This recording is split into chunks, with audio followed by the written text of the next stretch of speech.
Hai, hai, hai, hello. Good morning, my students. Gimana kabarnya anak-anak teacher pagi hari ini? Teacher berharap semuanya dalam keadaan sehat dan tetap semangat. Hari ini kita akan kembali belajar bersama lagi ya. Kita akan belajar yaitu subtema 4, pertumbuhan dan perkembangan tumbuhan, yaitu di pembelajaran yang kedua. Nah, sebelum pelajaran kita mulai, kita berdoa dulu. Let's pray.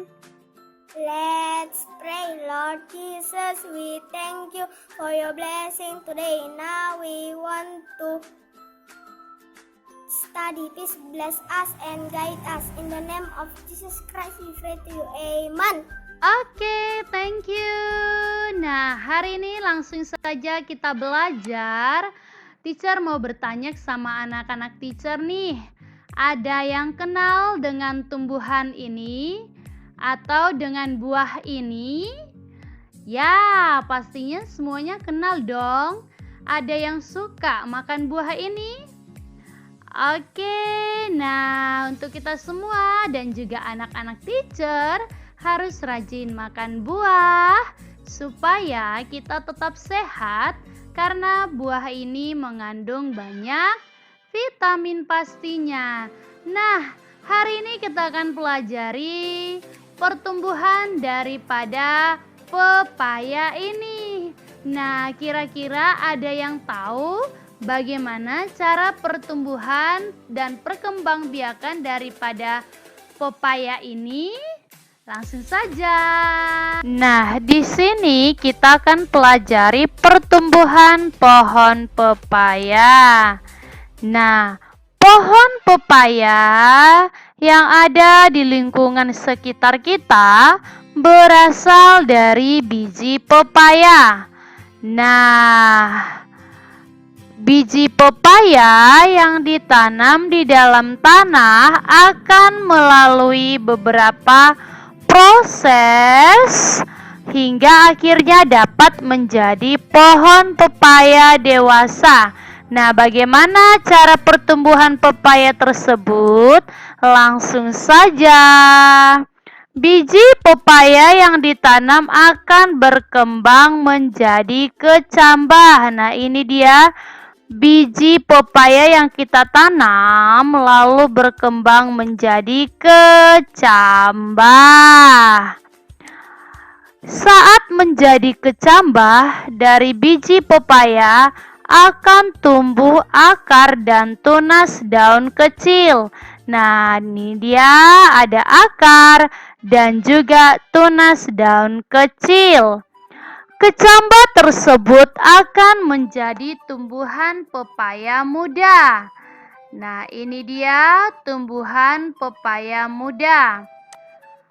Daun semakin besar dan banyak, akar dan batang akan tumbuh dari kecambah tersebut. Nah, setelah menjadi tumbuhan muda, daunnya semakin besar dan juga semakin banyak.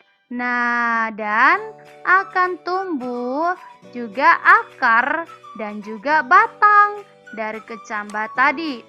Pepaya muda akan berkembang menjadi tumbuhan dewasa. Nah, setelah tadi daun semakin besar dan banyak, akar dan batang pun tumbuh. Lalu pepaya muda ini tadi akan berkembang menjadi tumbuhan dewasa. Lalu pepaya dapat menghasilkan buah pepaya lagi. Nah, dari tumbuhan ini kita harus rawat dengan baik supaya pertumbuhan dan perkembangbiakannya pun baik. Nah, itu dia salah satu contoh yang dari biji. Nah, bagaimana dengan ini. Kira-kira ini apa ya? Yes, that's right, bambu. Proses pertumbuhan bambu. Nah, langsung saja kita lihat ya. Bambu berkembang biak secara vegetatif alami, diantaranya yaitu tunas. Nah, ini dia tunas daripada bambu ya. Tunas ini tumbuh dari batang yang terdapat di dalam tanah. Tunas muda menjadi tumbuhan baru dan tumbuh di sekitar induknya sehingga terbentuklah rumpun. Nah, ini dia terbentuknya pohon bambu ini sehingga menjadi rumpun lebih banyak lagi. Nah, itu dia proses pertumbuhan bambu. Nah, anak-anak teacher semua, kamu tahu kan bahwa bambu ini bisa kita gunakan untuk sebuah permainan, bermanfaat untuk kita manusia, karena kita bisa gunakan untuk membuat suatu benda dan bahkan alat untuk kita bermain. Contohnya, permainan yang menggunakan bambu apa ya? Nah, langsung saja di sini ada permainan yang menggunakan bambu.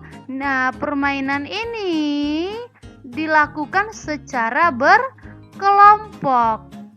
Nah, kita tahu bahwa jika kita bermain atau melakukan sebuah permainan dalam satu kelompok, pastinya kita harus ada juga kerja sama.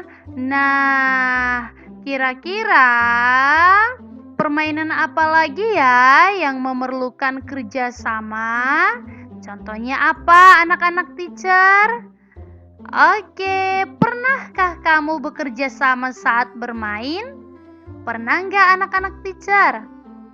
Ya, thank you. Nah, kira-kira permainan apa ya yang memerlukan kerja sama? Ya, contohnya nih tarik tambang. Apalagi ya? Ayo, siapa yang tahu? Yes, that's right. Gobak sodor. Apalagi anak-anak teacher? Oke, bakiak. Nah, kerjasama merupakan kegiatan yang dilakukan bersama-sama untuk mencapai tujuan bersama. Nah, kira-kira apa ya manfaat daripada kerjasama itu? Yaitu kerjasama dapat menumbuhkan kebersamaan. Suasana akan menjadi rukun dan nyaman.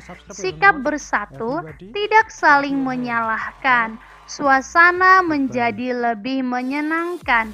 Nah, itu dia manfaat kerjasama dalam sebuah permainan. Nah, ketika kita bermain tidak boleh saling menyalahkan. Nah, kira-kira apa akibatnya jika tidak bekerja sama? Akibat jika tidak bekerja sama pada permainan dapat membahayakan. Contohnya ketika bermain bakiak nih. Bermain bakiak, jika kaki yang melangkah tidak kompak, kamu bisa terjatuh. Nah, itu dia permainan yang memerlukan kerja sama. Nah, anak-anak teacher sampai di sini paham ya? Oke, langsung saja kuis kita hari ini adalah tuliskan 2 contoh permainan yang memerlukan kerjasama selain dari contoh yang sudah disampaikan di video ini. Nah, silakan anak-anak teacher langsung tuliskan jawaban kamu di kolom komentar sekarang juga. Nah, sampai di sini pembelajaran kita hari ini. Let's pray. Lord Jesus, we thank you for your blessing today. Now we want to go home. Please bless us and guide us in the name of Jesus Christ. We pray. Amen. Baiklah, sampai di sini pertemuan kita hari ini. See you next time and God bless you. Goodbye.